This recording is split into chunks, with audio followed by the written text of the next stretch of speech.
नमस्कार दोस्तों और मेरे डियर स्टूडेंट्स, मैं गौरव चौधरी लेक्चरर इलेक्ट्रॉनिक्स आप सबका फिर से स्वागत करता हूं। तो आज हम देखेंगे 207 यानी माइक्रो प्रोसेसर का block diagram of 8085 micro processor का सेकंड पार्ट। यानी हमने थोड़ा सा देखा था, ब्लॉक डायग्राम हमने समझा था, उसके कुछ मतलब जो सब ब्लॉक्स थे उनको हमने समझा था, जो कि मैं एक बार बता देता हूँ। ये माइक्रो प्रोसेसर का इंट्रोडक्शन था और ये ब्लॉक डायग्राम जैसा कि आप देख रहे हैं, हमने इसके अंदर स्टोरेज एंड इंटरफेस यूनिट को चेक किया तो मीन समझा था। कुछ हमने इंस्ट्रक्शन रजिस्टर, डिकोडर और कुछ टाइमिंग एंड कंट्रोल यूनिट और प्रोसेसर यूनिट लगभग पोर्शन पढ़ लिया था। कुछ एक पोर्शन और बाकी है जिसको हम आज देखेंगे। तो चलिए हम चलते हैं आज के लेक्चर के ऊपर।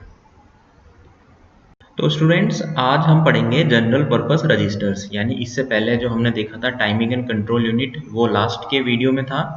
तो आज हम स्टार्ट करेंगे जनरल पर्पस रजिस्टर से। तो जनरल पर्पस रजिस्टर से आप समझते हैं, जैसे जनरल मतलब एक आम, और पर्पस मीन्स जो भी मतलब कोई आम पर्पस होगा, यानी किसी भी तरीके का डेटा होगा, उसके लिए ये रजिस्टर काम में आते हैं। रजिस्टर दरअसल फ्लिप फ्लॉप के बने हुए होते हैं, या तो आइदर 0 या 1 के फॉर्म में डिजिटल डेटा को स्टोर करेंगे। तो माइक्रो प्रोसेसर में दरअसल हमारे 6 जनरल, यानी माइक्रो प्रोसेसर में 8085 माइक्रो प्रोसेसर में 6 जनरल पर्पस रजिस्टर होते हैं, जिनका नेम होता है B, C, D, E, H and L.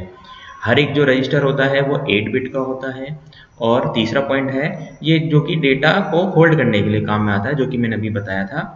और अगर 16 बिट का डेटा, यानी अगर 8 बिट से ज़्यादा का डेटा है, तो 16 बिट के डेटा को ये दो 8 बिट रजिस्टर के कॉम्बिनेशन में, यानी जिसको हम रजिस्टर पेयर बोलते हैं, वो उस फॉर्म में हम इसको स्टोर कर सकते हैं। जैसे कि BC हुआ, DE हुआ या HL हुआ।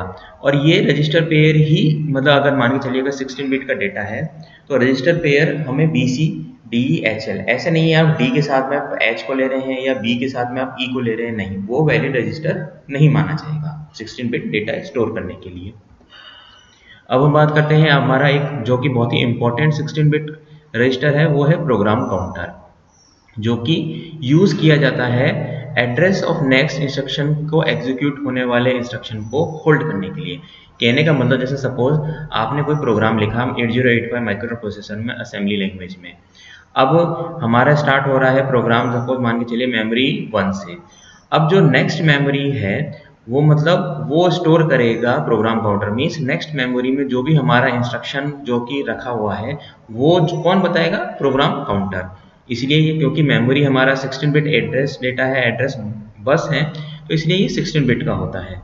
और तीसरा हम पढ़ते हैं micro processor increments the value of program counter after the execution of current instruction. जैसे मान के चलिए एक इंस्ट्रक्शन है ऐड A, B, तो A, मतलब B, यानी उसको ऐड होने के बाद में जो प्रोग्राम काउंटर है उसी हिसाब से अपना इंक्रीमेंट कर लेगा, so that it always points to the next instruction, यानी वो अगले इंस्ट्रक्शन को हमेशा पॉइंट करके रखेगा। एक और इम्पॉर्टेंट हमारा 16 बिट रजिस्टर है, वो है स्टैक पॉइंटर, जो कि it holds the address of top most item in the stack. It is also 16 bit register, any portion of memory can be used as stack. इसको मैं आगे थोड़ा डिटेल में समझाऊंगा जब स्टैक का हम पढ़ेंगे। इसको थोड़ा सा मैं शॉर्ट में बता देता हूँ। दरअसल क्या होता है, कभी कभी हमें कुछ ऐसे प्रोग्राम के अंदर सब प्रोग्राम्स की ज़रूरत पड़ जाती है कि मान के चलिए हमें कोई काउंटिंग करवानी है और वो किसी कंडीशन के ऊपर डिपेंड कर रही है। अगर वो कंडीशन ट्रू हो जाती है तो क्या होगा, हमारा प्रोग्राम मेन प्रोग्राम से निकल करके दूसरे पोर्शन में जाएगा जहाँ पर काउंटिंग स्टार्ट हो रही है। तो अब क्या होगा, जब काउंटिंग स्टार्ट होने के बाद में प्रोग्राम को वापस, मतलब उस सब प्रोग्राम से वापस मेन प्रोग्राम में आना है, तो उस मेमोरी, यानी लास्ट जो मेमोरी का जो पॉइंट छूटा था उसको स्टोर करने के लिए हमारा स्टैक पॉइंटर काम में आता है। इसके अंदर जनरली दो ऑपरेशन होते हैं, पुश और पॉप, जो कि आगे का डिस्कशन का पार्ट है। इंक्रीमेंट और डिक्रीमेंट रजिस्टर, इसका देखते हैं हम। This register is use to increment और decrement the value of stack pointer. हाँ, अब जैसे मान के चलिए स्टैक पॉइंटर है, यानी कोई भी मेमोरी का पोर्शन है, तो उसके लिए ये इंक्रीमेंट यानी बढ़ाने के लिए या घटाने के लिए ये काम में आता है। During push operation value of stack pointer is incremented, यानी जब हम पुश ऑपरेशन करते हैं, यानी कोई वैल्यू डेटा हम डालते हैं तो स्टैक पॉइंटर की वैल्यू बढ़ेगी। ड्यूरिंग पॉप ऑपरेशन, यानी जब हमारा डेटा निकलता है तो value of stack pointer is decremented. Address latch की हम बात करें, it is a group of 8 buffers, the upper byte of 16 bit address is stored in this latch and then it is made available to the peripheral devices. इसको हम आगे देखते हैं। Address oblique data latch.